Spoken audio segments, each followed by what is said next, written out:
MDL, ML, whatever it is. The thing Leanna suggested, it was much easier after I started using it that way and forgetting the rest. Because you could go right to what you needed.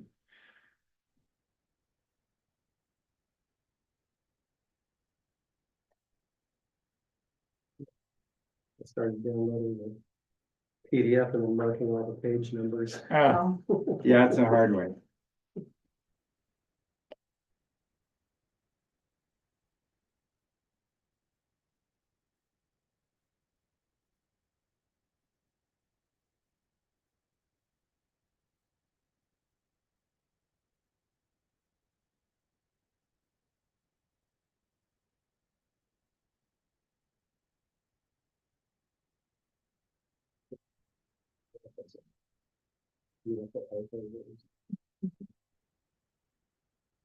You're not biased. No, You're not biased. no.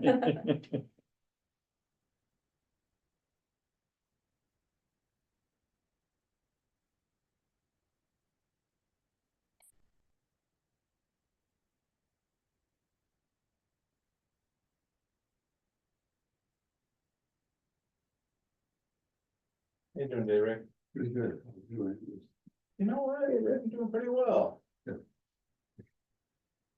Thank you for asking.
Meeting over 6 o'clock. Thank you all very much for being here. We're all here. Rick, did you have some comment? All right. I'd like to open up the public hearing at 6 o'clock. This would be to for our community Lasher Street Improvement Project update. Ben? Yeah, the topic of this public hearing is the use of CDBG funds, Community Development Block Grant Funds. These are administered by the State Department of Commerce for jurisdictions like ours. And it's a pass-through of federal funds to localities to support the needs of low to moderate income individuals in the state. So the use of these federal funds is very competitive typically. And so part of the process to apply for them is to ensure that we're providing the public an opportunity to comment on the potential use of the funds to ascertain whether this is a good use or whether there's another use that's out there.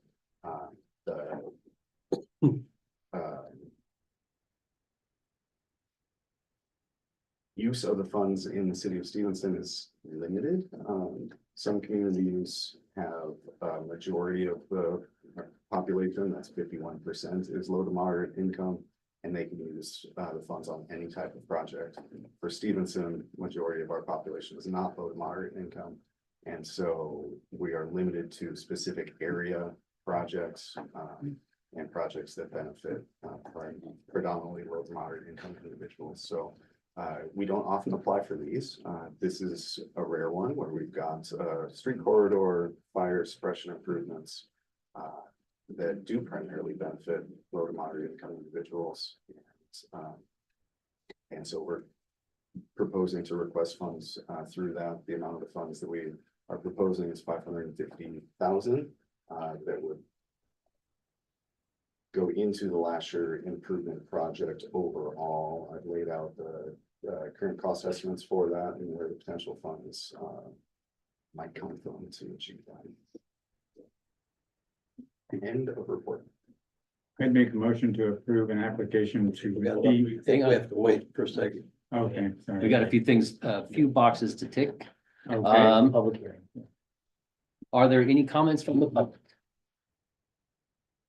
I certainly support, I agree, I just took over the median income, so. I congratulate whoever found the low income people in this particular area, but they are here, they certainly are here. And,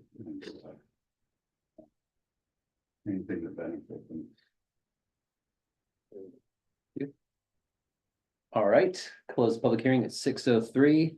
Make your motion. I make a motion to approve an application to CDBG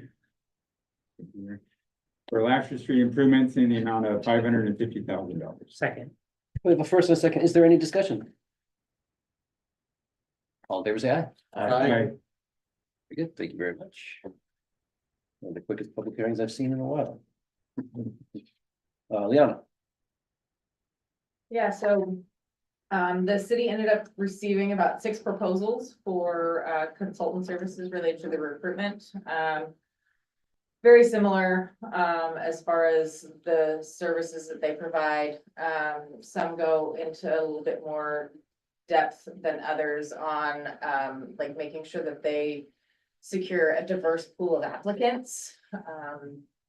And the costs also vary depending on the consultant as well. So in the memo that I have, so the job separation support, that is specifically related to the clerk treasurer role being separated from the city administrator role. A couple of them talked about that within their proposal. Others sort of mentioned it as far as like when in the beginning of the project, when you determine scope, you can talk more about that as well. So that's sort of where that came into play. Most of the timelines are similar. I wanted to mention MBD staffing. That might be a little bit less because it looked like they were assuming recruiting for both positions, the city administrator as well as the clerk treasurer. And that's why you have that lot longer time frame as well as the higher cost. So is there? Does the staff have any leanings in looking at these applications at one service over the other? There was one that you were shooting from the hip last time, that you were like. Yeah, and also, so in their proposal too, they talked about some post-hire support, such as a first-year plan, Which one? it's SGR. Yeah. And that was just within the proposal itself. There were some things that they would help to complete the process, doing a press release and those types of things. A lot of them also mentioned that there's additional support that they can provide for a fee, either throughout the process, if you wanted to do different types of analysis, the DISC assessments and things of those natures.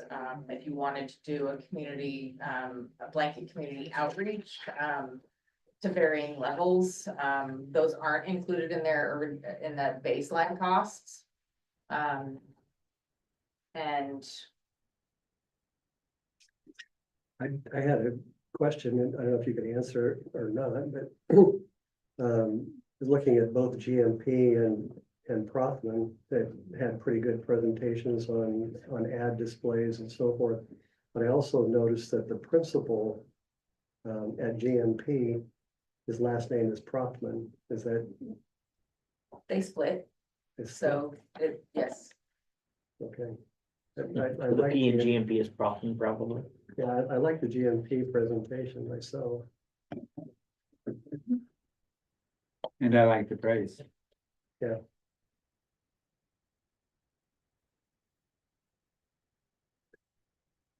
Anybody have any other thoughts one way or the other? It's the vendor the city used before when it was just Prothman. the GMP, they use. Is it the principal from Prothman that broke off? That kind of seems that SR or GMP would be kind of a way to go. It wasn't an extremely successful Oh, no? recruitment the last time. Oh, When we use Prothman. Okay, I'm getting confused when we use. Which one? are you GMP. speaking- Greg Prothman Yeah. was with Prothman in 2014. So the one that wasn't successful, or whatever, that means is now on here as a GMP consultant. That's, okay. Yeah, there's a Sonia Prothman that's still listed as a principal of Prothman. So we're all just making assumptions about what would have happened with that. And those assumptions are probably not far from the truth. well, the only observation I made on those was that they both had nice cover letters and they had good ad presentations. There were a couple that didn't even have a cover letter on them. When you say both, Chuck, can I ask, you mean both GMP? GMP and Prothman. Yeah, I thought SGR looked really good. You like SGR? Yeah. They're out of, the other thing was, the other thing was the two companies were both more local, they're both do a lot of business in the state of Washington. SGR is out of Texas.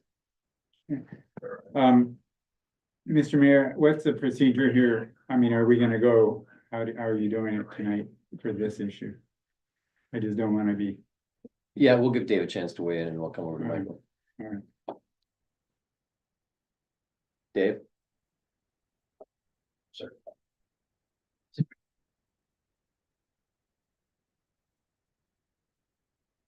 Thoughts?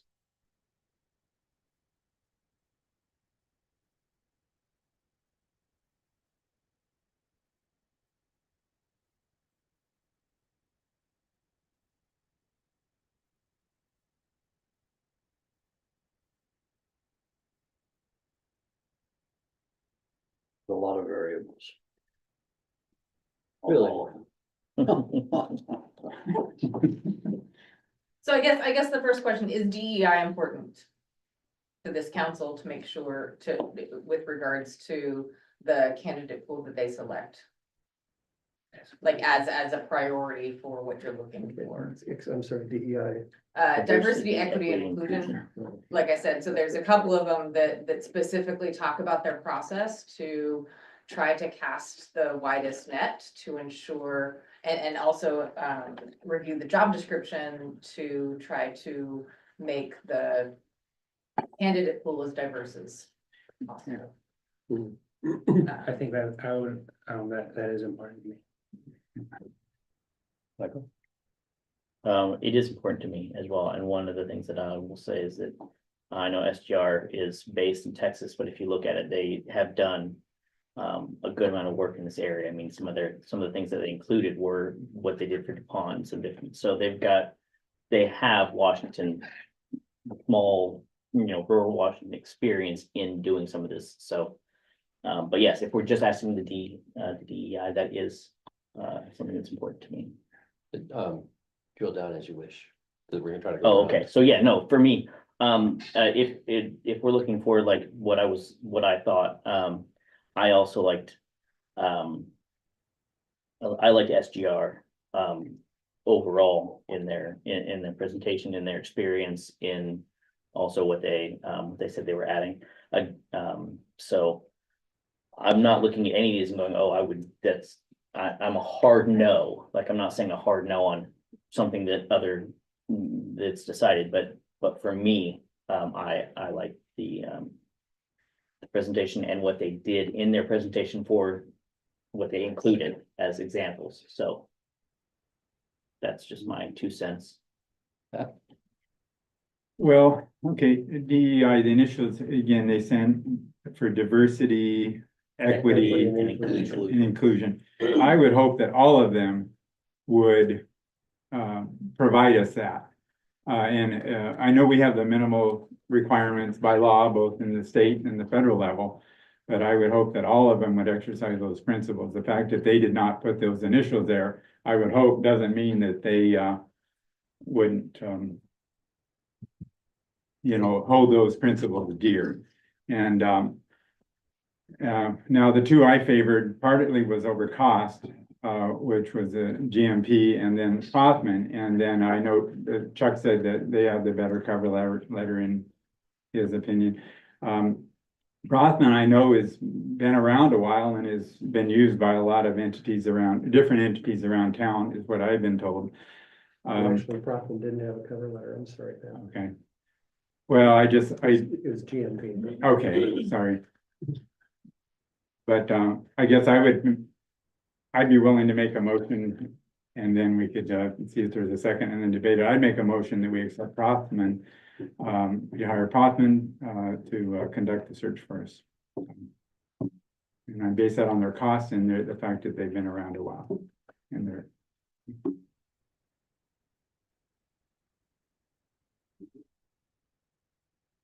All right, looks like that motion's gonna die to the lack of a second. Okay. Any other motions? If I mean, I'll make a motion, to approve contracting with SGR for recruitment consulting services as proposed in the amount not exceeding $28,900. I'll second that for the purpose of discussion. All right, so we have a first and a second, please discuss. So tell us about your bad experience with Procter. Which would be GMP on this list. GMP on, yeah.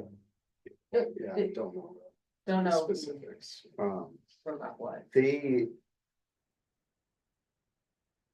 good parts of the process were that they cast a really wide net to talk to a lot of people about moving the city on from Mary Ann, who had been here for 27 years, to the next phase. And so they took it seriously. They cast a very wide net within the community about finding what is right for the person. From the summaries that I saw, what they determined was right there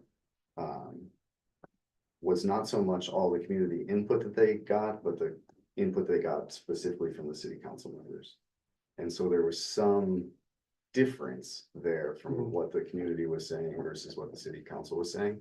They have a contract with the city council, and so they went with what the city council said that they were wanting, and it didn't seem like what the city council was saying that they wanted was actually what was going to make for a successful successor to Mary Ann.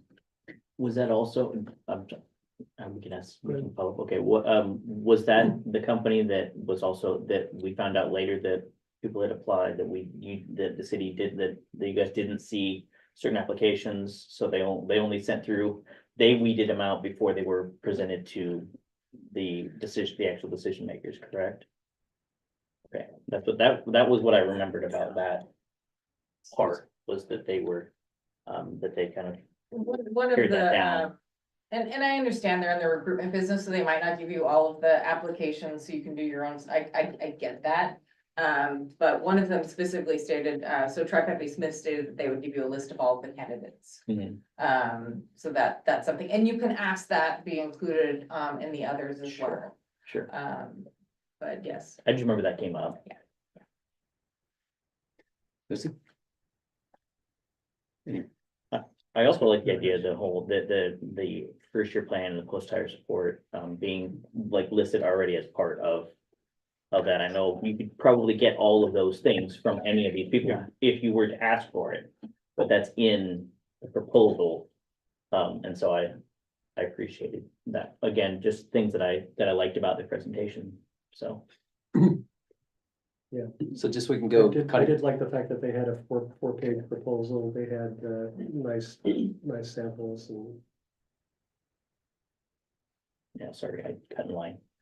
Sorry. Lucy? Any thoughts? No additional thoughts. Okay. At this Dave? I would tend to lean towards SGR.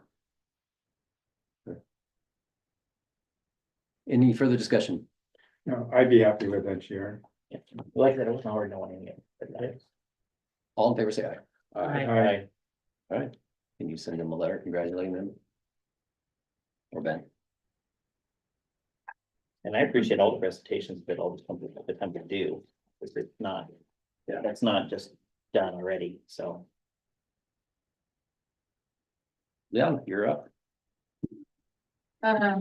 So I'm a signer on some of the bank stuff, and to make an easier transition, we figured we'd get this done before I left, versus after. Anders is already, able to do some of these, to do a large majority of things, again, kind of a backup, or as a backup, so this just takes me off of it, for the most part, and then really confirms that Anders is added. I move to approve resolution 2024-440 granting signature authority for banking services as presented. Second. First and second, any discussion? All in favor, side? Aye. You, right. Webinar. I need to throw some recycling, and I'm ready for a webinar. No, you don't probably do it on already. No, Okay. no, We have to. So- yeah, so go to share. Yeah, Anders, in the couple times we've done this, there's been requests to pause the video so that we can discuss something that came up, so definitely, I definitely keep it. Go to share. There, and then. Yeah, and click share sound under options. There you go. And change the see. No. It's not going over my One pad. box, I like you, that's. and then you go down. Hit play. And then scroll to make it. With that, I will turn things over to our two presenters. We're pleased to have with us I just. MRSC Finance Consultants Eric Lowell and Cheryl Gray. Yeah, we're fine. Or not. Apparently there's no full screen, so I won't. Did it, I'd say this was an hour presentation. Yeah. Yeah, I just watched it yesterday. It took- Sometimes signed toward up the for it. comments towards the end, you know. Grant. They are going to give you all the basics on Finance 101 for elected officials. With that, Eric and Cheryl, thank you so much for joining us this afternoon. Well, thank you for having us. We are excited to be here. I'll go ahead and let Cheryl introduce herself. Hi, I'm Cheryl Grant. I am a retired clerk treasurer / finance director with 27 years experience. I joined MRSC in August of last year, so I'm coming up on my year with MRSC and so far have enjoyed it immensely. Looking forward to this presentation and more to come. And my name is Eric Lowell. I'm another finance consultant here at MRSC. I have worked, I worked for the city of Lakewood for 9 years. And then I also have experience as a finance director / IT director at the Timberland Regional Library, where I worked there for 4 years. So I've got some special purpose district experience as well. I started at MRSC in December of 2020 during the pandemic. It was the first time I actually applied for and got a job all virtually and started a job virtually. So yeah, I love being here at MRSC and helping local governments get answers to their questions. Hopefully you know about MRSC already, but if you don't, we provide research and consulting services to Washington local governments as well as state agencies. So we provide guidance to all cities. You can use if you have a question, you can go to our website and use our Ask MRSC function. We have topic pages on all sorts of topics, almost anything you can think of, we've got a topic page for. We also provide webinars and workshops across the state.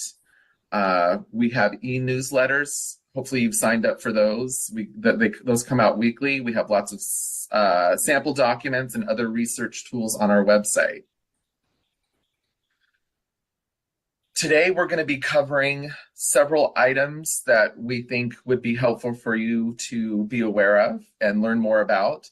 We're going to be talking about revenues that cities get, the most common types of revenues. We're going to talk about the different types of funds that local governments will have, as well as what a fund is. We'll also go over budgets and approving claims. We'll talk about financial policies that cities should have, fraud prevention, and what your role as an elected official is with fraud prevention. We'll also talk about the State Auditor's Office annual report that cities have to file every year, which the deadline is coming up at the end of this month. And then we'll also go over different types of debt that local governments can have. So primary revenue sources that cities will have are property taxes. That's some cities that might be mostly what they get. There's also sales taxes that cities will receive, state shared revenues, as well as utility taxes and business and occupation taxes. Property taxes in Washington state are restricted to a 1% increase per year, plus any new construction that happens within your city. Property taxes are basically, you receive those twice a year, sometime in April and May, and October and November. That's when the majority of those revenues come in. Those revenues are typically unrestricted, and they can be used for any lawful government purpose.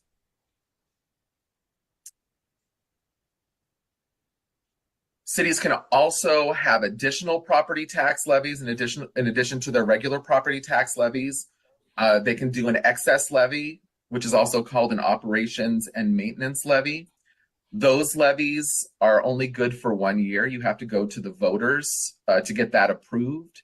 So, that's something that you might want to do just for a one-time thing and you wouldn't use that for ongoing expenses. There's also a general obligation bond excess levy. And what's great about those is basically it gives you a funding source for your bonds to pay those bonds back. And those can only be used for capital purposes. So you wouldn't be able to do a bond to pay for salaries and benefits. Cities can also do an emergency medical services levy, as well as an affordable housing levy. And those items are going to be restricted to those specific services that you would be providing. The next revenue source that we're going to talk about is sales tax. So sales tax is going to vary depending on the city. So the lowest sales tax of cities in Washington state is 7.5%. And the highest sales tax for cities is 10.6. Now, of each of those amounts, the state gets 6.5%. And the remainder is going to vary depending on what the city has imposed, or the county, or the transit district, if there's a transit district, or if there's a public facilities district. Pop quiz. And we know what our sales tax is. 7.7. So sales taxes are distributed monthly, and those come from the Department of Revenue. So sales tax, it's not like it's a standard standard amount that you're going to get. Unlike your property tax levy, basically the amount that you're going to get with your property taxes. With sales tax, that can vary. It can be impacted by season. So like in places that have a lot of tourism in the summer, they're going to see higher sales taxes probably in the summer from tourists coming to visit their city and buying taxable items. In terms of your sales tax, some portions can be restricted and others are unrestricted. So finally, after this last year, all cities have imposed the first and second 0.5%. So of your sales tax, 1% that you receive, or the 1% amount that you receive is unrestricted. So you can use it for any lawful government purpose. Cities can also impose other components, but those are going to be restricted to a specific purpose. So there can be a public safety sales tax. A lot of cities have imposed recently transportation benefit districts, TBD tax, sales tax. There's also a housing and related services and a mental health and drug sales tax. So those are all going to be restricted in how you use them. So TBD is going to go for your transportation projects. Public safety, it's pretty self-explanatory. You're going to be using a lot of that sales tax on public safety.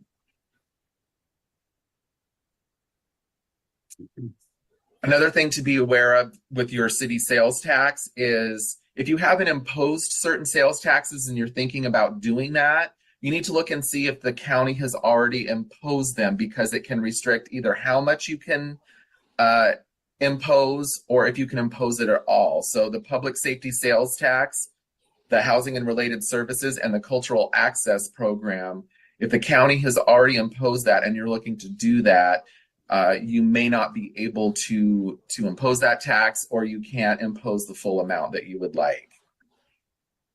When I first got here to MRSC, I used MRSC all the time before I got here. And there were so many resources that I didn't realize MRSC had. And on the slide here, you see there was one that I didn't realize we had, which is the local sales tax rates and components. And so there's a link in there. So if you get a copy of these slides, you can just click on that link and it'll take you right to our spreadsheet that we have. And it shows both cities and counties, and it shows the breakdown of their sales tax component. So it gives you the total amount and then how much each jurisdiction has. So if you wanted to do a comparison of cities of a similar size or cities in your area, you could look there and see what they are imposing.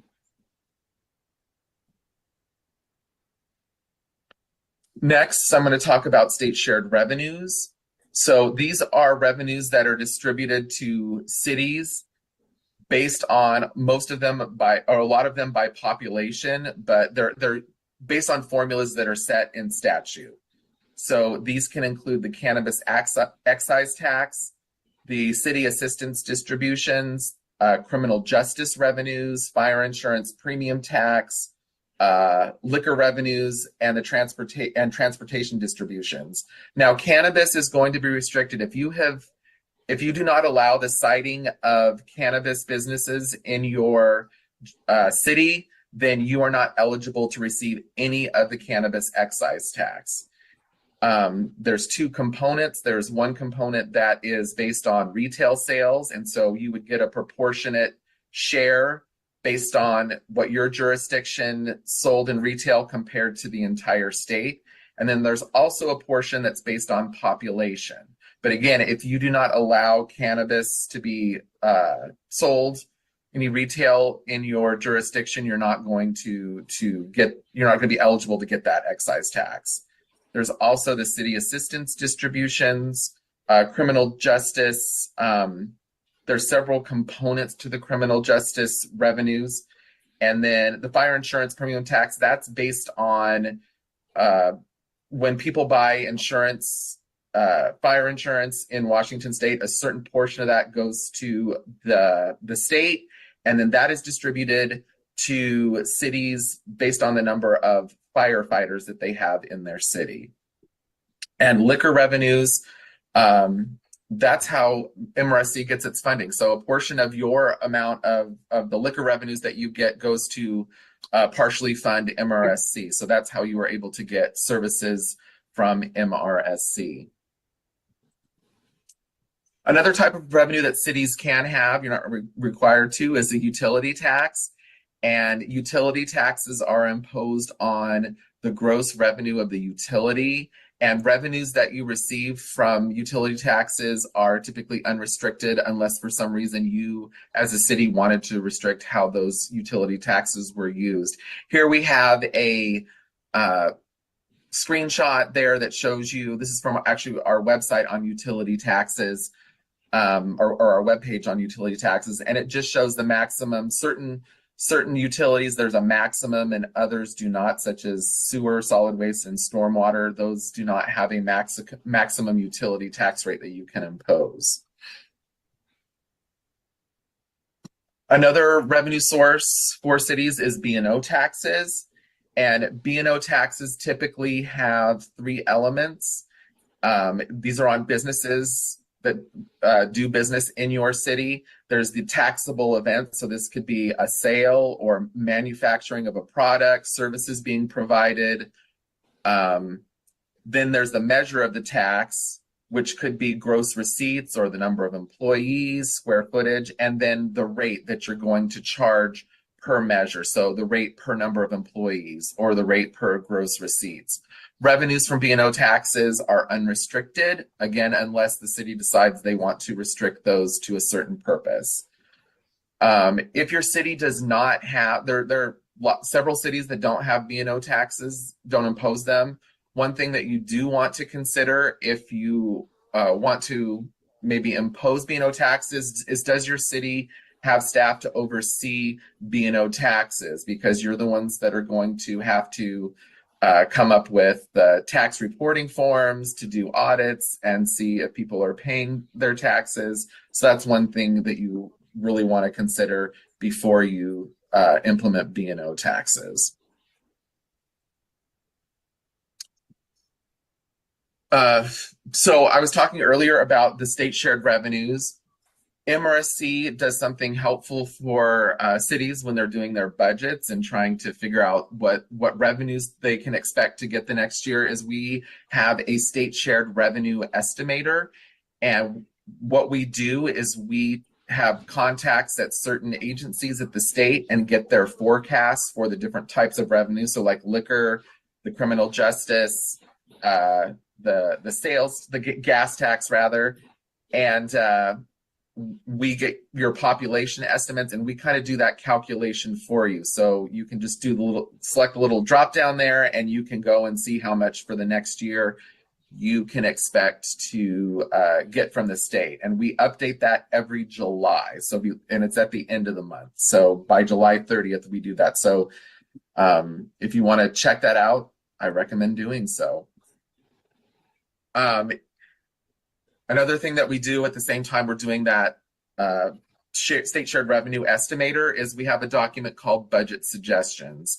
And this document discusses a little bit more in detail all of the taxes that I've talked about so far. It also gives a brief summary of the current state of the economy. We also have a budget calendar and give you those shared revenue projections.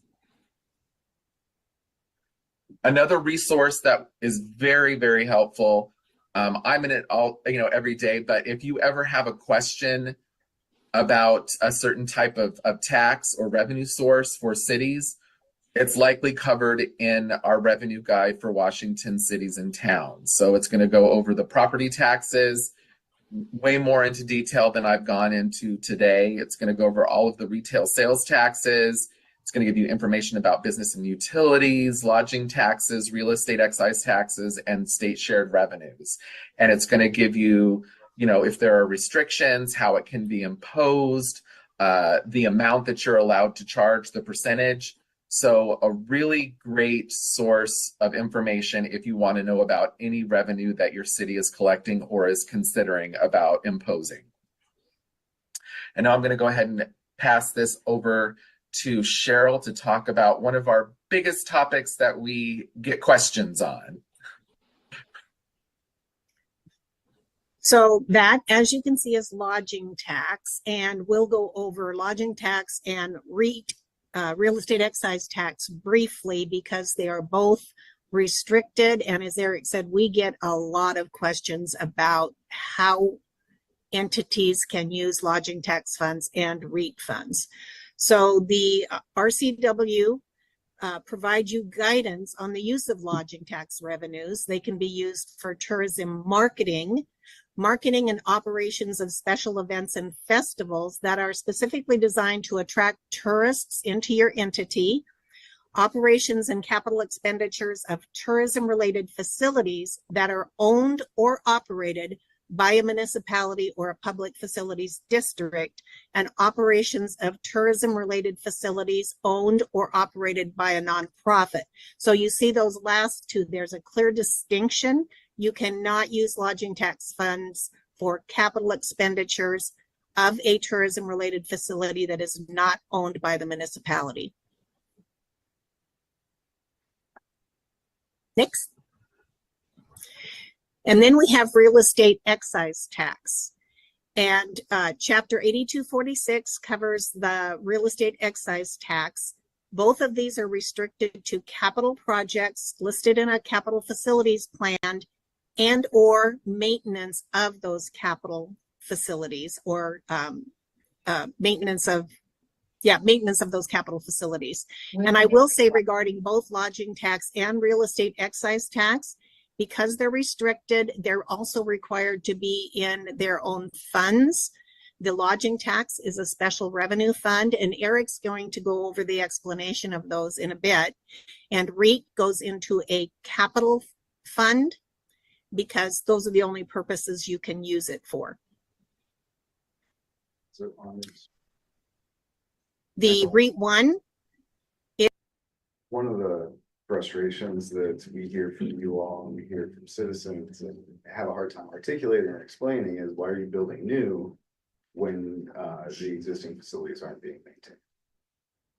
You just saw in 2 slides, one of the reasons for that is that you have dedicated funds that come to the city for capital improvement projects. And that's the new.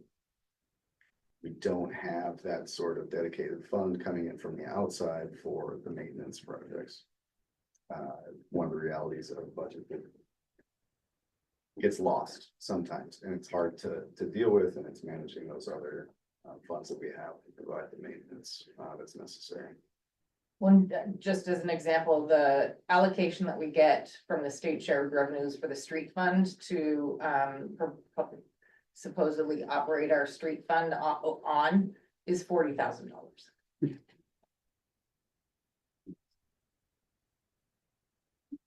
Paved my driveway. is here's the REIT 1 purposes, the capital that it can be used for. It's the planning, the acquisition, construction or reconstruction, repair or replacement, rehabilitation or improvement of streets, roads, highways, sidewalks, street and road lighting systems, traffic signals, bridges, domestic water systems, storm and sanitary sewer systems, parks, recreational facilities, law enforcement facilities, fire protection facilities, trails, libraries, administrative facilities, judicial facilities, and flood control projects.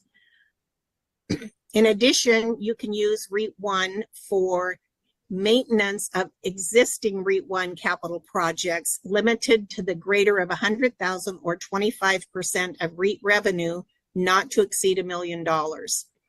And bear in mind, all of these projects need to be in your capital facilities plan. If it's not in your capital facilities plan, you cannot use REIT funds for the project. For REIT 2, the most noticeable difference is you'll see facilities like administrative buildings, law enforcement buildings, fire facilities are not in REIT 2 uses. This is for planning, acquisition, construction, reconstruction, repair, replacement, rehabilitation, or improvements of streets, roads, highways, sidewalks, street and road lighting systems, traffic signals, bridges, domestic water systems, storm and sanitary sewer systems. Those are all in both. And then there's planning, construction, reconstruction, repair, rehabilitation, or improvement of parks. You can acquire parks in REIT 1, not in REIT 2. You can construct or reconstruct in REIT 2. It also has the ability for maintenance of certain capital projects in REIT 1, and it is also limited to the greater of $100,000 or 25% of REIT revenue, not to exceed $1 million. We do get a lot of questions regarding REIT 1 and REIT 2 because there's so much construction and maintenance that can be provided for with these funds. We get questions on whether or not equipment to do that maintenance or that rehab can be purchased with REIT funds. Our consistent response to that is no, that purchase of machinery or equipment is not an allowable expense with REIT 1 or REIT 2 funds. And another question we get is, what is a park? And the statute does not define that. And basically you go by a dictionary definition. So that's the best we can tell you on that. So now I'm going to go ahead and talk about funds. So a good way, cities typically have several different types of funds that you'll see in your financial reports that you're given from city staff. So basically what you want to do is or think about a fund as a separate bank account. It's got its beginning cash balance. So just like, you're at the bank, when you get your statement, you have this beginning cash balance, and then they're going to show the revenues that come in, the expenditures go out, and then you've got ending cash. So it's like a separate little bank account. But it does not require a separate bank account. So we'll get questions, I guess, every once in a while about creating a new fund for a new bank account for a new fund. And it's like, you don't have to do that. And I would discourage you from doing that in most cases, unless it's required by an agreement or by law, which I don't know of any that really do require that. Then don't get a separate bank account. With funds, you're allowed to create as many funds as you want to, but just because you can create one doesn't mean you should. A lot of times, as an elected official, you might want to get certain information. A lot of times, your staff can get that information out of the accounting system easily, and so it doesn't require a separate fund. The SAO will tell you should have the amount of funds that you need, but the more funds you have, the more complex it's going to make reporting. And so they encourage you to only have the minimal amount that you need to run your city. With funds, there are 3 different types of funds. There is governmental funds, there are proprietary funds, and fiduciary funds. We're not really going to talk about fiduciary funds because the council doesn't budget them. They're basically funds that you're holding on and passing off to another local government. Most commonly, this is going to be fees that you're collecting that you're going to be sending on to the state. So this would include like court fees or building fees or gun permits, and they're funds that you hold in this fiduciary fund and you just send it off to the state. So governmental funds are funds that deal with government operations. Your general fund is going to be your most common governmental fund that you'll spend probably a majority of your time talking about. And it also includes managerial funds. So these are different funds that the city has decided they want to separate out and have a little bit more information and kind of dedicate and see how funds are being spent on a certain purpose, maybe. Special revenue funds are another type of governmental fund, and those funds are restricted or committed to certain resources. So Cheryl was earlier talking about the lodging tax. So the lodging tax is going to be one of those special revenue funds because state law requires that it be spent on those certain purposes. So that's what a special revenue fund is for. Debt service funds is where you're going to accumulate reserves to pay your debt. There's also capital funds, and those are the funds that you're going to have for capital purposes. So this could be for building a new city hall, building a new police station, anything related to capital, a capital expenditure. This is also where you're going to see your REIT funds. You will have your REIT 1 and 2 funds as capital funds because those funds are restricted to capital purposes.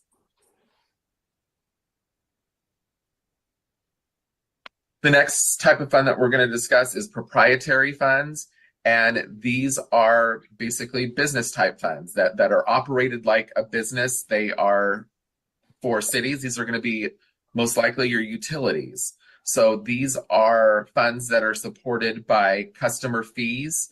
So the customers are paying you for a service that you are providing. There can be different funds for each type of utility. So you can have an operations and maintenance fund for a utility. So like for your water fund, you could have operations and maintenance. Then you would have a capital fund for your water infrastructure. And then you can also have debt service for any debt that you've incurred for like your water fund. So the water fund could have 3 funds. If you have your sewer could have 3 funds. And, if you provide electricity, there aren't a lot of cities in Washington state that do that, but any type of utility can do that, would have a separate proprietary fund. And I'll pass it back over to Cheryl. So briefly discuss budgets, and one of the tools that MRSC has for you is the budget calendar. You can download that from our website. And as you can see the example here, we give you very specific dates of when tasks need to be completed and also recommendations for when you perhaps should have your pre-budget hearing or workshop, I should say. So in the spring and summer, we're coming up on that now. We should be having discussions about you should have a council retreat that maybe discusses updating any policies, especially your financial policies, updating your capital facilities plan, and then if you do community outreach, which we would encourage you to do, having some workshops to hear from your community. And then this would be the time that the mayor or the city manager could also be communicating budget objectives to the staff, what it is you're trying to accomplish, and get staff input for how you will get there. And then we go on to discuss the budget request that goes out to all the department heads and how the department heads bring those estimates and present them to the clerk. It says clerk, sometimes it's the finance director or the city administrator. And they do the estimates for the debt service and all other estimates. And I won't go through all of these, but you could download one of these and then add your own if you want to have more workshops or you want to meet one-on-one with department directors to discuss their proposed budgets. You could do those within the time frame of this calendar. There are some critical deadlines that are set by statute that you have to abide by. One of them is the property tax and levy adoption. You must have a public hearing prior to adoption. It can be at the same council meeting. You may want to put those at 2 separate council meetings, but your property tax levy adoption must be by November 30th so it can get to the county in time for them to do the calculations to put that levy in place for the upcoming year. You also have to have a final budget hearing on or before the first Monday of December. It can be extended, but it must start on that first Monday of December, on or before. And then you must adopt a budget on or before December 31st. We are surprised that we get any questions about this or comments from people that they haven't adopted a budget. What should they do? The answer is you cannot spend money on January 1 if you have not adopted a budget on or before December 31st. So that is the most critical deadline, I think, out of this list. And then if budget amendments are required for the current year that you're in, they must be adopted by December 31st also. There is some confusion because there's an open period, which we'll discuss briefly, that cities must abide by, and that's to keep their books open for the first 20 days of the next year to pay bills, but you cannot also do that for revenues or to amend your budget. It has to close by December 31st.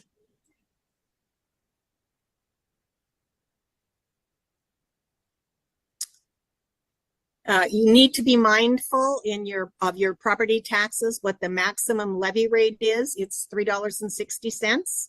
It is, however, reduced by regular levies of a fire district and or a library district. $1.50 for the fire district, 50 cents for the library district.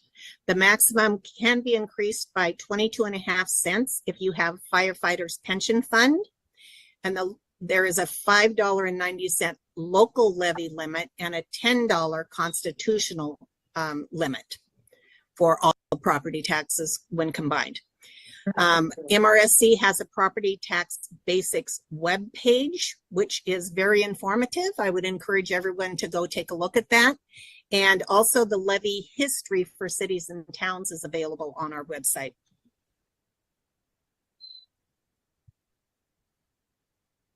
One of the other requirements that we don't see every time, and we would like to see that happen, is a salary schedule that is adopted with your city budget. And it requires, the RCWs require city budgets to list salary or salary range for each office, each position, or each job classification. You can either do that by a separate salary schedule, or you can set it out in total amounts under each department. If it's set out as a separate salary schedule, it can just be an exhibit to the ordinance that's adopting your budget. And it doesn't have to adopt, as it says here, each individual person. If you have, for example, 2 accounting assistants, you can just list that one time, maybe within parentheses, the number of employees you have holding that position.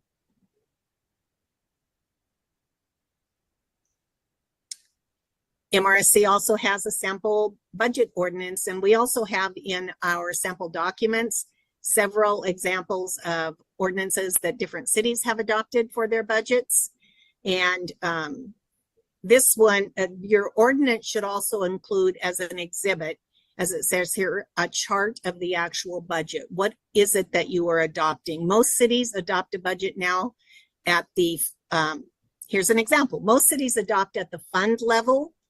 You can adopt at a lower level. We would discourage that. This gives you a little more flexibility.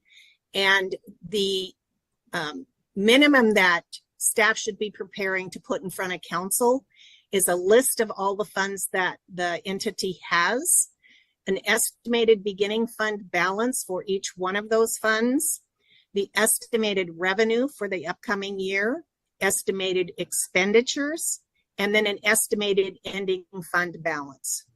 And as you see at the bottom, when you add the estimated beginning fund balance and the estimated revenues together, it's the same number as the estimated expenditures and ending fund balance. The calculation is simple. It's beginning cash plus revenues minus expenditures. That equals your ending fund balance.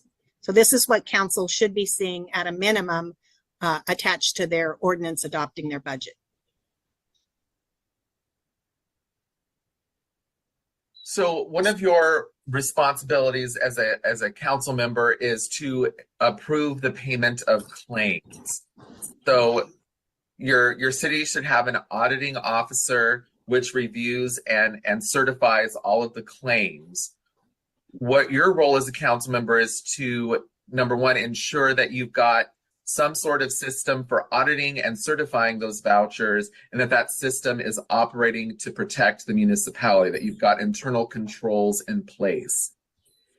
Then you also will approve payment of claims and payroll.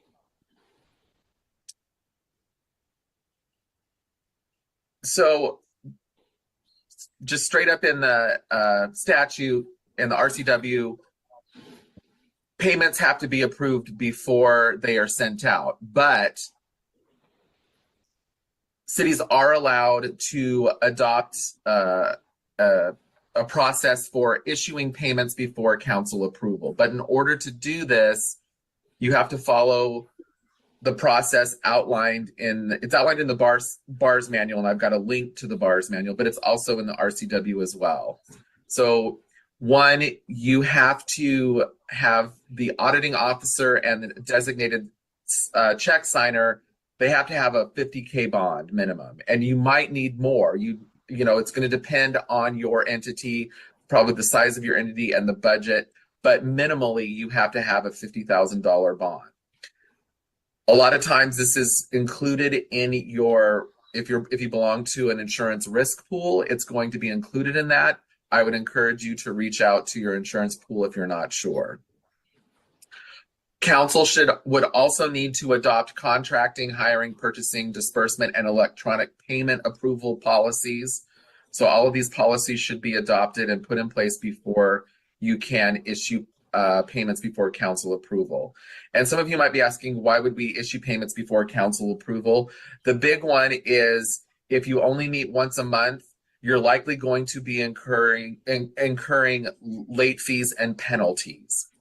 So that's why one of the big reasons why you would want to do that. Council, if you are issuing payments in advance of council approval, council must review and approve those claims at the next regularly scheduled meeting, and that has to be within 1 month of issuance of the checks or warrants, if any of you are still using warrants. If you disprove any claims, those become receivables to the city and collection must be pursued on those claims. You can choose as a council not to allow certain things to be paid before council approval, or a certain dollar amounts. If something's over, let's say anything over $50,000 has to be approved by council. It can't be paid in advance. So you can limit what can be paid in advance if you wish.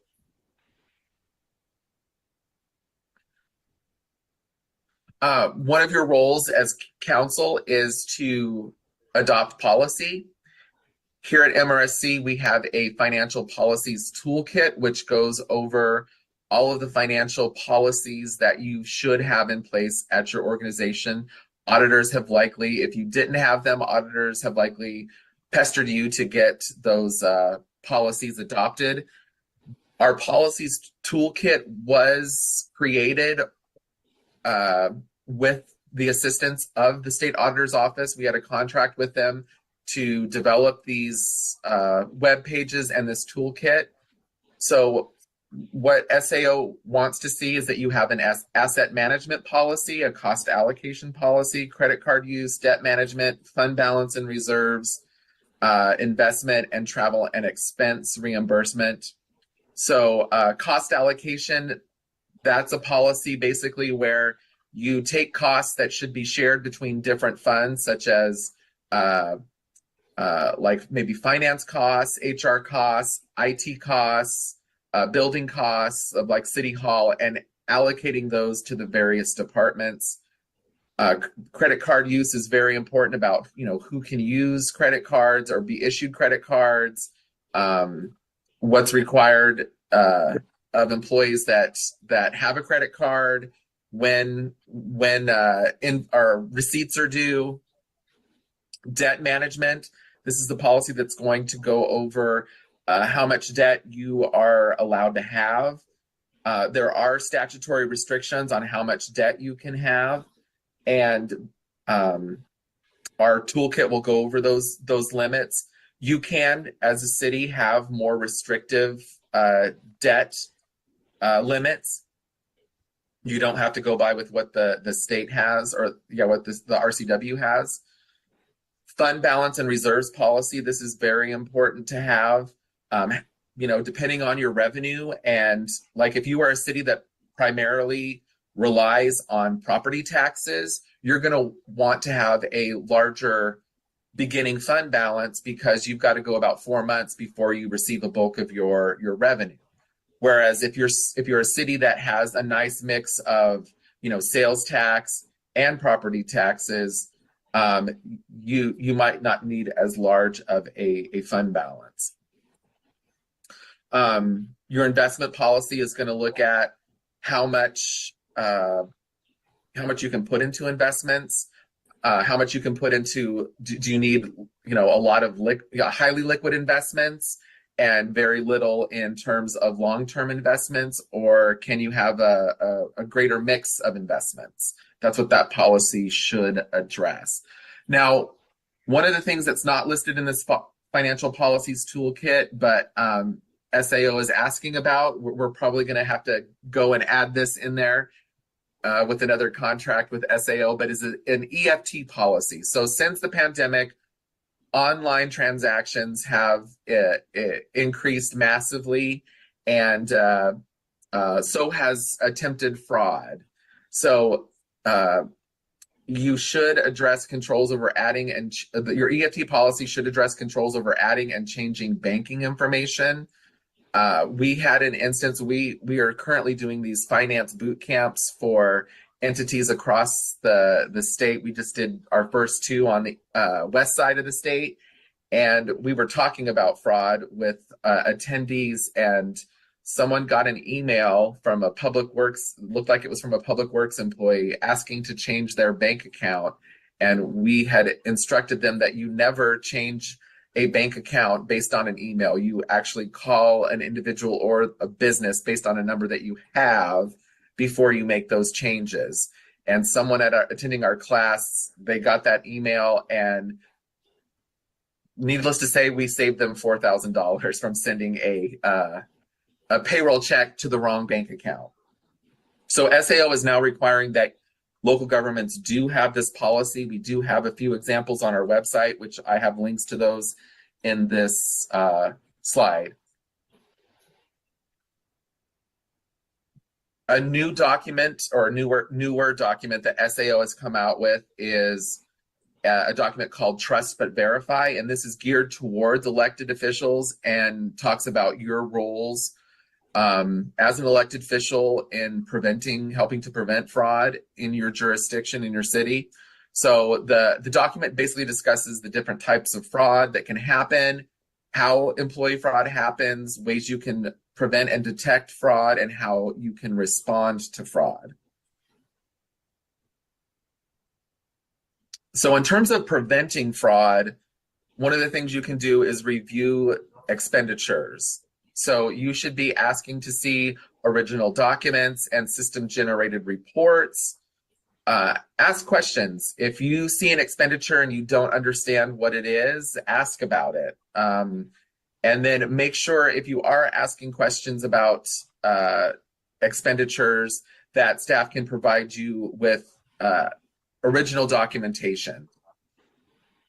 Another thing, especially if you are a smaller city, review your city's bank statements. You know, you want to review original copies. You also should really grasp an understanding of how money comes in and goes out of your agency.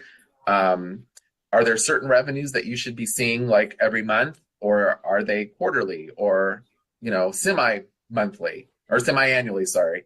But look at how revenues are coming in, develop some sort of baseline. Also, you want to understand how money comes in and goes out of the revenue patterns and the composition of those deposits. You know, sometimes fraud will occur, and if you had looked at your bank statements, you would see that, we're not getting cash deposited anymore. Everything is now checks.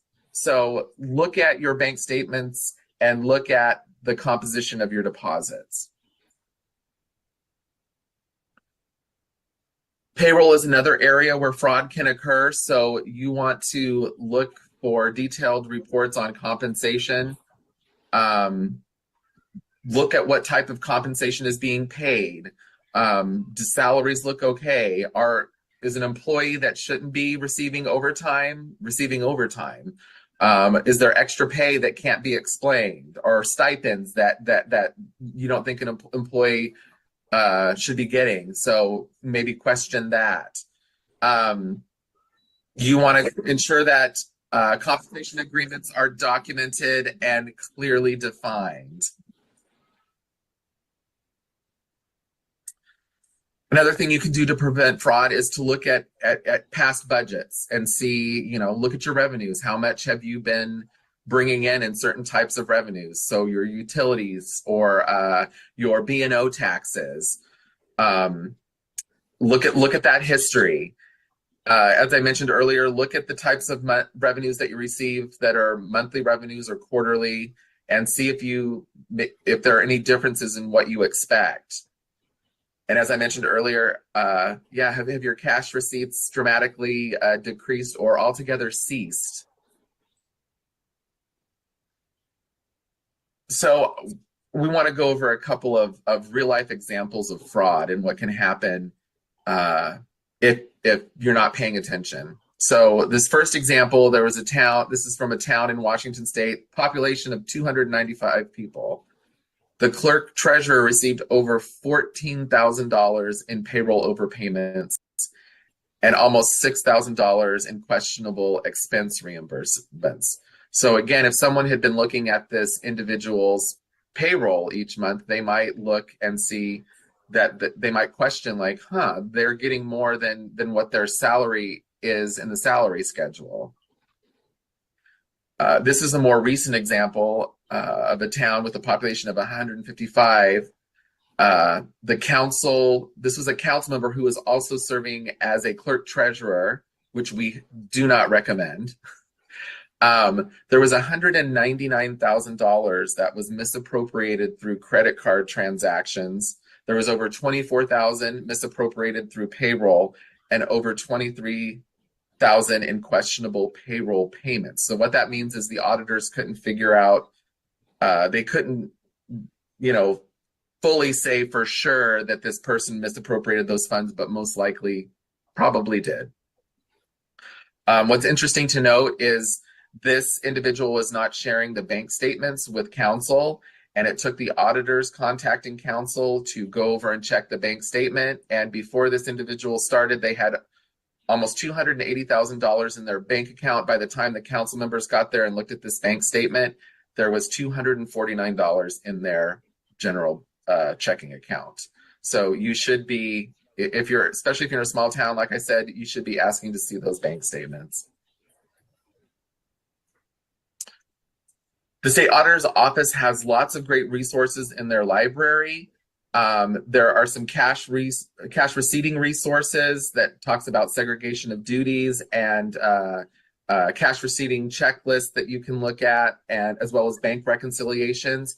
If you're a smaller organization, it's hard to segregate duties, and it will tell you as a city what you can do to make sure that you're putting in compensating controls to detect fraud when you don't have that segregation of duties.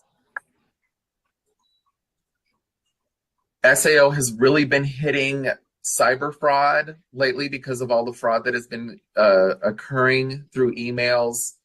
I would recommend subscribing to the SAO weekly newsletter. They talk about usually fraud almost every week, cyber fraud.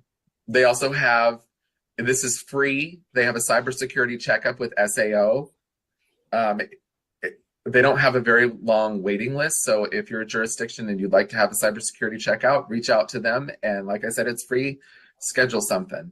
There's also cybersecurity resources and fraud prevention resources on the SAO website. We've had a cybersecurity checkup. Every year, cities are required to submit an annual report to the state auditor's office.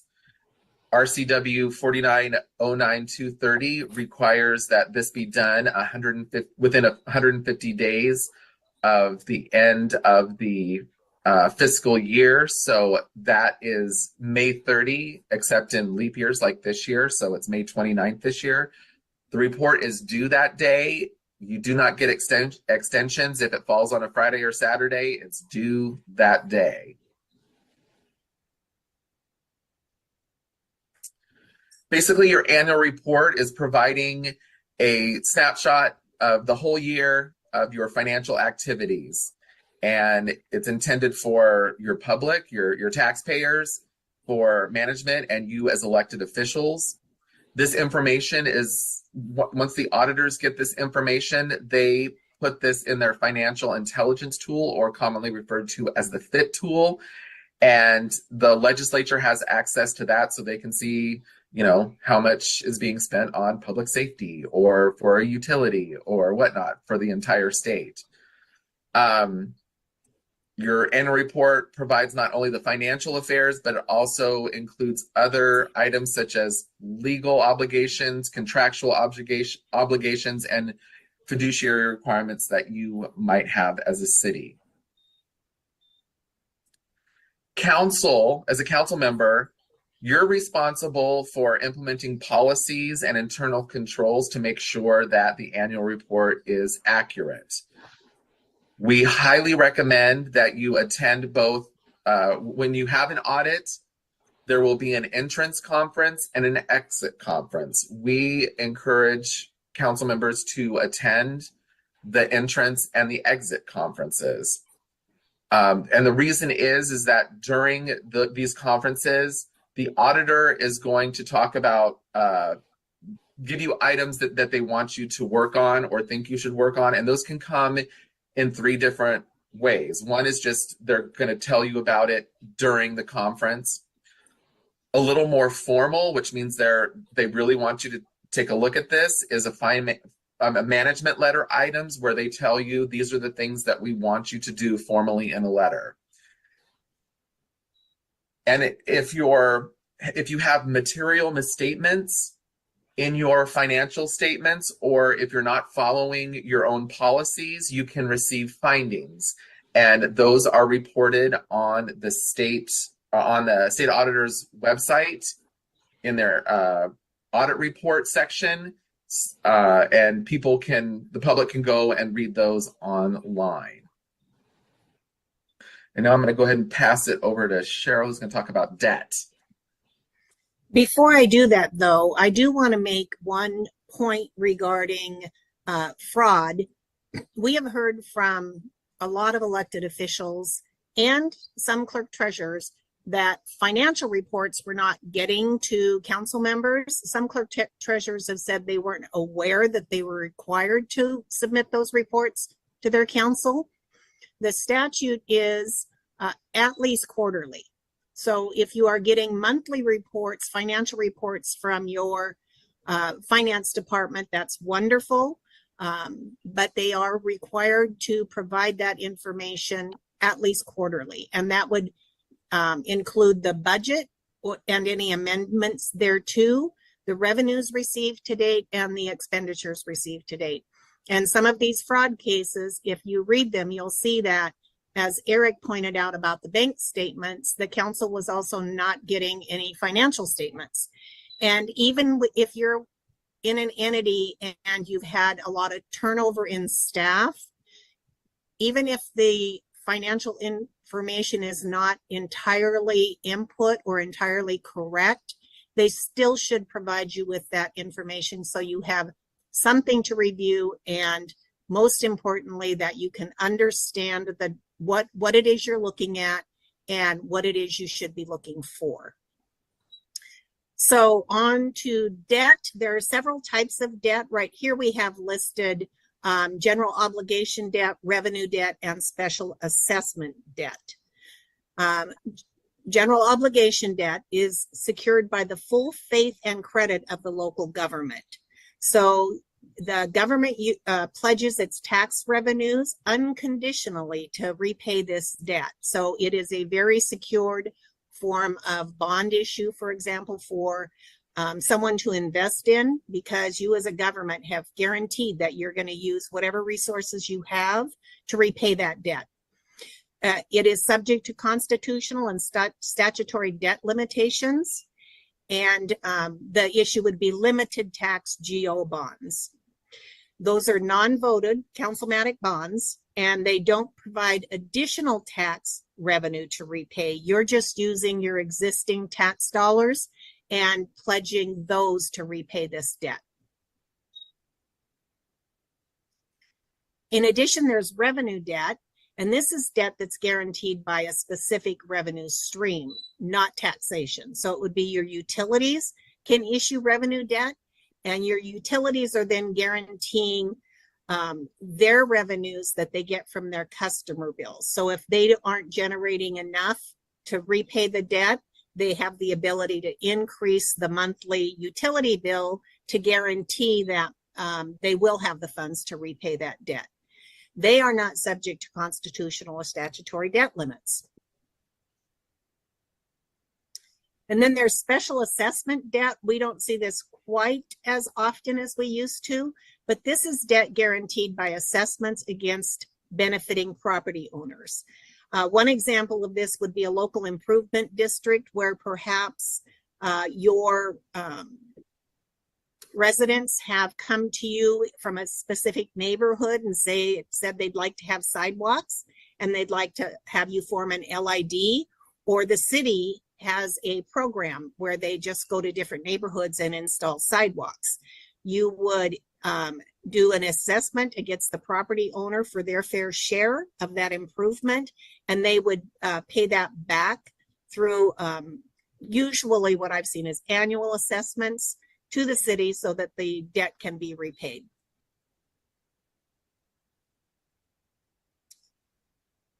Constitutional debt limits for debt on non-voted councilmatic debt is 1.5% of the assessed value of the taxable properties within your entity.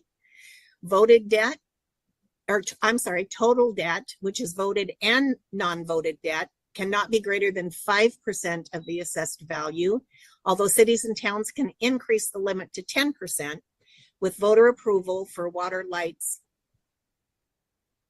Sorry, I've got a little box in the way. Oh, and sewer. And sewer, there we go. And look, we ended this basically right on time here. We had an hour and it's like, I think we basically just made it.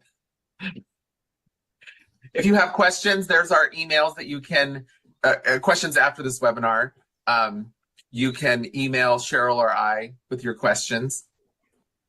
All right. With that, I think I would just very much like to thank you all for joining us for the webinar today. I hope you found this informative.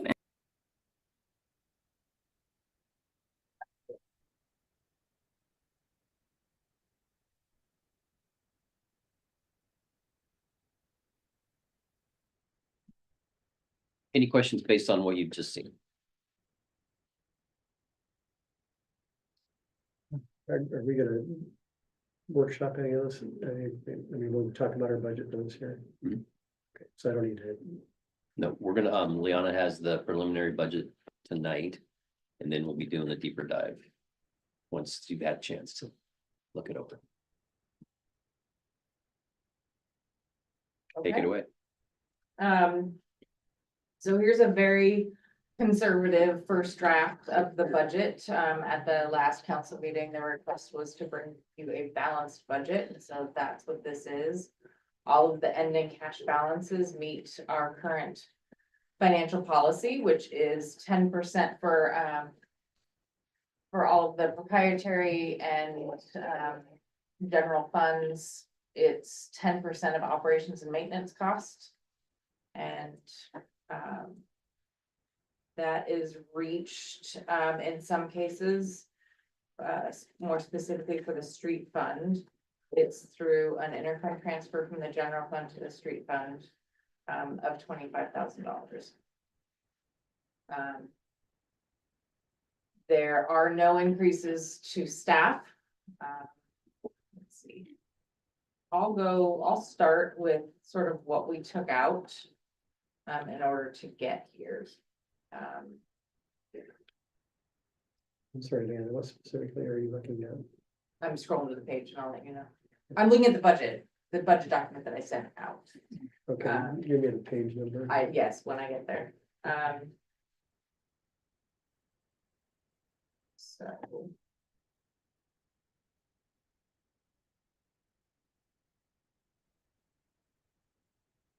So- 168. Are you on the PDF or are you on the HTML version? PDF Okay. I don't know what it is in PDF. should be the same.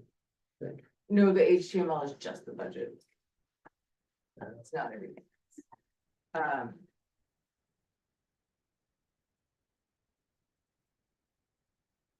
I'm on page 57 of the document, and it's highlighting the street fund. And it's Okay. just here. broken down by fund type? 'Cause I've got general fund.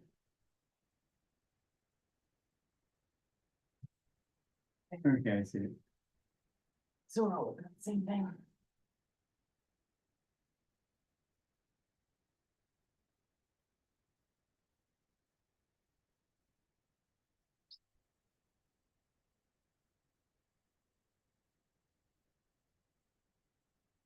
Street part.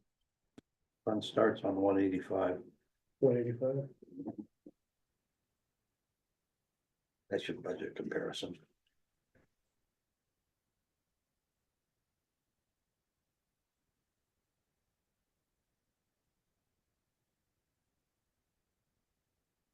This is what I'm looking at right now. So in order to get the budget to balance, these are all the things that have been removed. The reason why they were in there in the first place is because they were from a capital improvement plan, the transportation improvement plan, or because they were priorities outlined in the strategic plan. So we removed a lot of the design work for future projects, which allows us to apply for funding for follow-on years. And so what that does is it delays capital projects. And when capital projects are delayed, it just ends up costing more. And the infrastructure doesn't, and then it costs us more not only in construction, but it also costs us more in maintenance cost. For the streets, we took out a bunch of signage as well. And we took out the 2 increased staff, so 2 facility maintenance workers that has been discussed. They were gonna be split between water, sewer, streets, stormwater and parks. And so that was removed from the budget. And so the concern about the way downtown flower beds are kept, the way that the sidewalks are kept, that would have been taken care of with those staff members. And so again, that has been removed. The Ash Alley resurfacing and culvert has been removed. Another item outlined in the strategic plan was a stormwater utility study to further that project, and that has also been removed. So this is a pretty bare bones budget for the street department. It also removes the contractual services, so no legal, no engineer for plan review. We removed some roadway supplies, snow removal supplies, and other storm drain maintenance supplies in order to get that budget to balance. And again, even with all of that being removed, $25,000 was still needed from the general fund in order to meet the financial policy for this fund. All of that being said, at the beginning, I mentioned that this was a conservative estimate. That means that I assumed everything that was budgeted for 2024 would be spent and received as budgeted, and that will not be the case.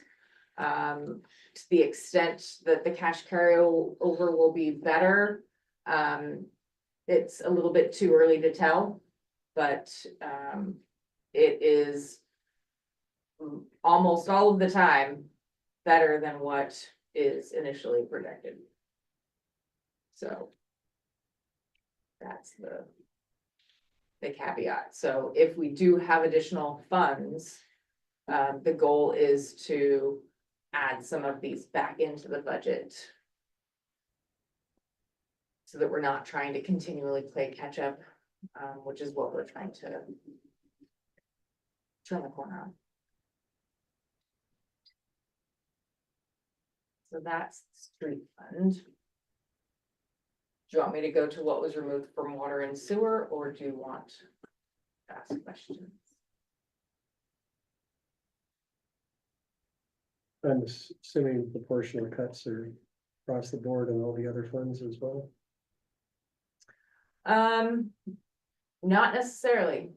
So the only thing that was removed out of the general fund was the park portion of the facility maintenance worker. And then but the other caveat is in the general fund, there are no fire hall improvements included yet.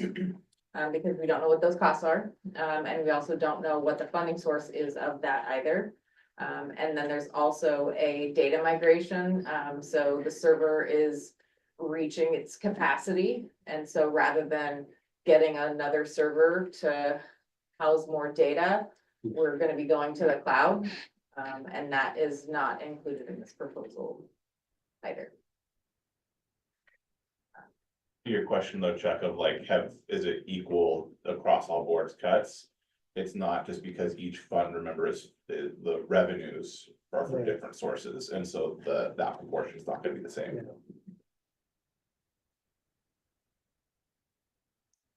I have a question about salaries on the film. In the thing we just watched, it talked about a salary schedule. I see where salaries are listed in different sections. I don't see is there one section somewhere that has just the salary? No, and so I did make a note that I'll add that into the document. Okay. But in the beginning part of the budget document, it does talk about the salary increase as we've been doing using the CPI of I think it's 2.6% increase. I see. Yeah. Over last year.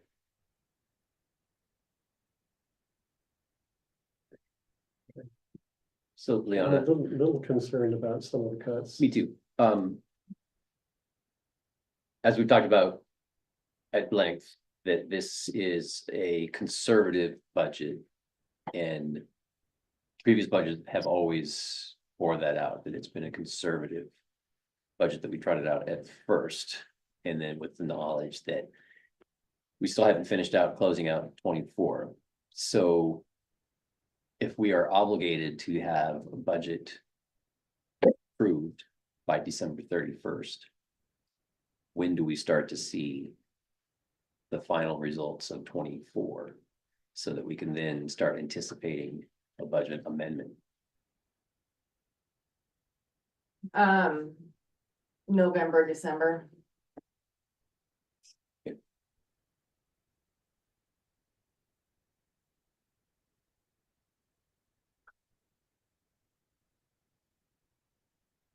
So while some of these numbers might seem dire now, you might see that they'll be improving in the next couple of months. It's always good to go in with your arms like this and then be ready to dole back out the money as it comes in.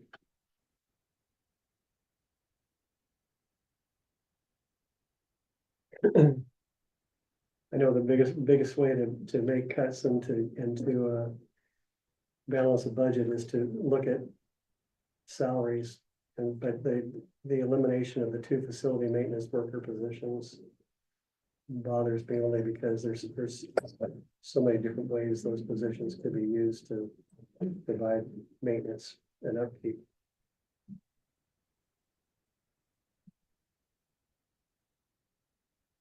Yeah, that stinks.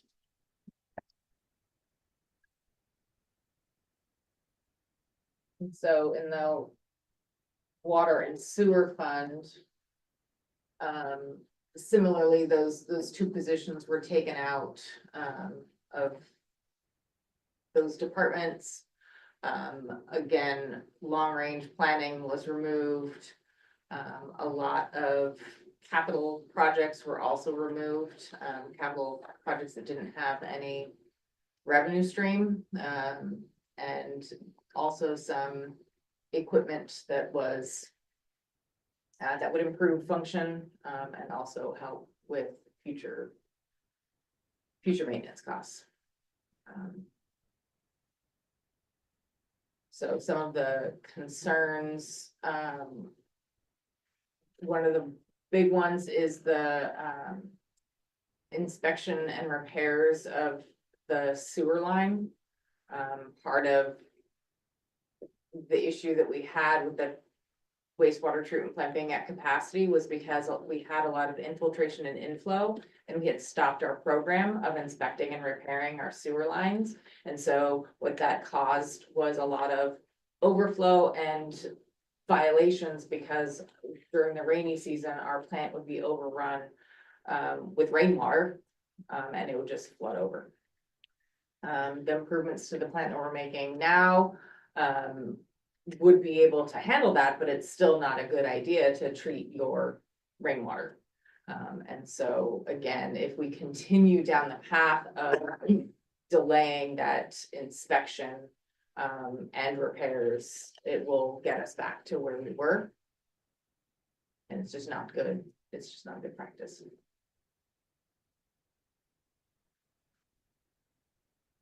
We just got this yesterday, and I understand because it took time to get it together. So, the next step, when we as a council will meet to take the deep dive into this budget, when? Is that gonna be when is that gonna be? And then, that like our next city council meeting, and then, secondly, in the interim period, if each of us have questions, as we learn the budget ourselves, as we take our own deep dive into it individually, should we be directing those questions to anybody in particular, or should we just save them to the next meeting and ask them then? What is your preference? Part question, yeah. Is that a question to staff or is that a question? It's a question, anybody that can answer it. Typically, we do the So, deep dives. I mean, the meetings, the next meeting, in October will be your first public hearing, on the budget. The deep dive is scheduled for November 13th. And then the second public hearing is scheduled, is the second council meeting in November. So Or by the- your, or the, Okay, I'm just looking at this. so by your guess, then by the deep dive, we'll have a better picture of 2024, the way it's gonna close out. Maybe. Some of the things anyway. so a lot of it for the water sewer project, for the water sewer fund is dependent upon the wastewater project, and cost overruns and where that's gonna land, with funding as well. So that will not have an answer. Okay.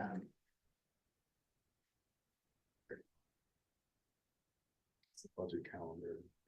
The budget calendar is,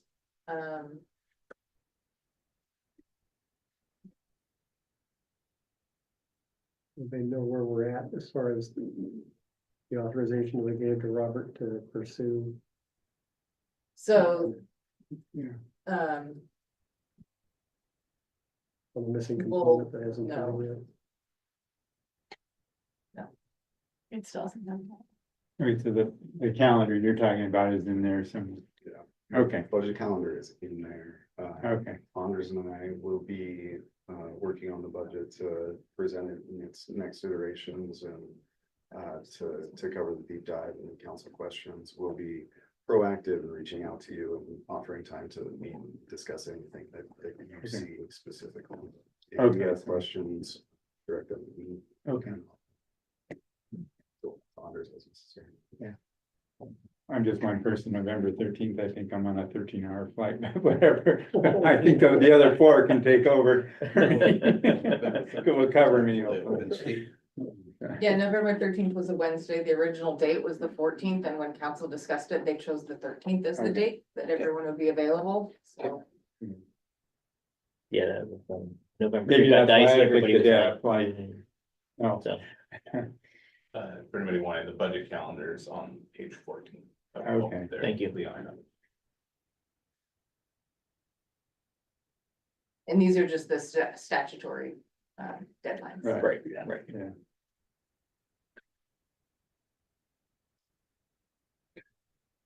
I mean, I was able to look through it, but I know that, we'll have more time in, and I know I'll have questions that'll come up, so. I just wanted to highlight those two sections Yeah. as far as this is what's removed. Right, Um, cause you talked this about, is the you're gonna have to take impact things of it, out to right, balance yep. it, so, yeah. Thank you. So when you say this is a balanced budget, the other Okay. option was to just keep everything in it and then just say, Show the figure out what to shortfalls. come out. And have council Thank you. discuss what their priorities were. So again, this does not move forward your strategic plan. It meets our financial policy. But the rest of it, it doesn't move forward. With regards to infrastructure, nor look at you. That's it.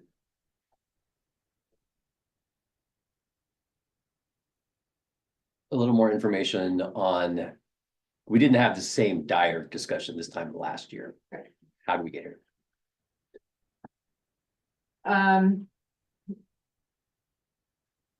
The first payments for water sewer, debt start next year.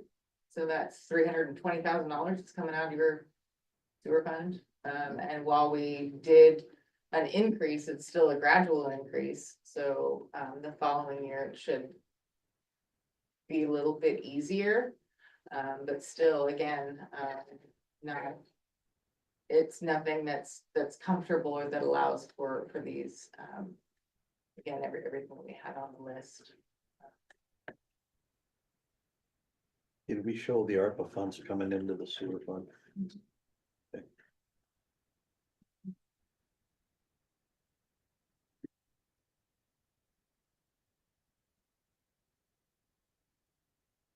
Any other questions? So the revenues that we're collecting right now on service for the sewer system are not enough to cover our debt service. We've been ramping them up as slowly as possible to be able to cover that debt service. And then that difference in cost we've been using to pay for any of the cost overruns for the construction project, because inflation hit right as we were starting construction. So still, and that was even before any of the change orders came through, as are just traditional on most construction. And the proposal that we were talking about for the sales tax was to try and offset some of these costs and the increases that we would need to make in rates for that. So that's when we created the district, and we're talking about outsourcing, publications and helping get community support for that. That's all to try and mitigate some of this that we're running into with these costs, so.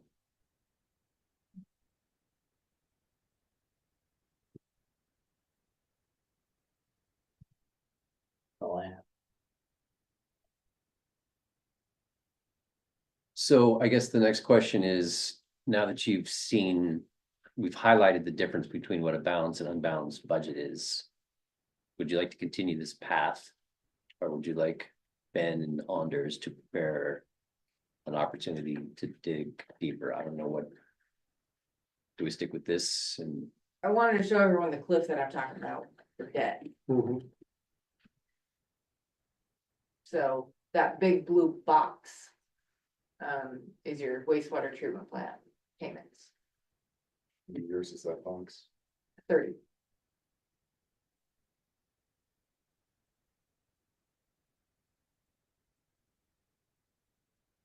Right, and we've seen that chart, and that we were trying to, before that peak, we've been kind of trying to ramp up to a gradual rather than just the first year that jump to cover that. We've been moving up gradually, and so that was part of that tax private position as well. Mr. Mayor, in answer to your question, I mean, I guess my thought is, we know we always have to have a balanced budget, right, at the end of the year. I mean, the budget has to balance, and we can either go through the pain every meeting, or we can do the pain up front and just say, given that, our policy will be at all times to act as if we're gonna have a balanced budget going forward, and hope for good news so we can fund things that we didn't think we could fund if we're able to. Because either way, we're gonna have X amount coming in, X amount going out, and it has to balance. So do we wanna sprinkle the pain and ruminate over this as we go, or do we just wanna, in answer to what Chuck is saying, well, boy, it should be great if we had those other two people in there. Or whatever, well, sure we can be looking to find those funds as we go versus what do we cut because we left them in or what, you know, either way, it's gonna have to balance. And I've been asking a lot of leading questions so that we could all Yeah, be just get looking in my the same thoughts. directions when we start attacking or taking a deeper look. Yeah, at the right. budget, right? Yeah, I was just answering So, your thoughts. Tell me, Liana, how did we get here? I hope it didn't come across as that, No, just so no, that we no, could no. all understand Yeah. why we're in this situation. So Well, I think we have something to work with. Yeah. And I think the deep dive discussions will help a lot. I mean, I've got some questions that as I've been going through this, I've been writing things down and so I think it's a starting point. Whether or not we put things back in, a lot's gonna happen in the next couple of months in regards to where we're at for 2024, but we always have the options of doing those supplemental budgets as we move forward too, depending on what revenue sources are and those kinds of things, so that is why a lot of projects were pulled out, but left on deck document. Right, and having that is super important because things change and ending balances change and we didn't spend this because we didn't end up doing this project in that calendar year and now we're. Might be worth having a discussion about, how do we prioritize expenditures? how you what? Prioritize Prioritize. on deck projects. Yeah, you know, so, and maybe not gutting entire line items, but, you know, taking parts of them or whatever. Kind of reframing how we spend our money. If we're at the point that we really need to cut that much money out of the budget, we probably need to look at not just what we're cutting, but how we're spending the money in other areas too. And that's how you get into the deep dive. Better hold your I breath. think that wasn't a funny laughter, a nervous laugh. It was a nervous laugh, that's right. To those of you that have been here for a couple of these meetings, it's been a real top level, money in, money out, managing. This is the first time that this big blue box hasn't been hiding around the corner. It's here now. So now this is the time that we've been lucky, I guess, and haven't had to face the brass tacks like we are this year for 2025. So I'm glad that we had the Finance 101 webinar so that we can get teed up for what we're into here. And then also to Chuck's point, how we're spending our money.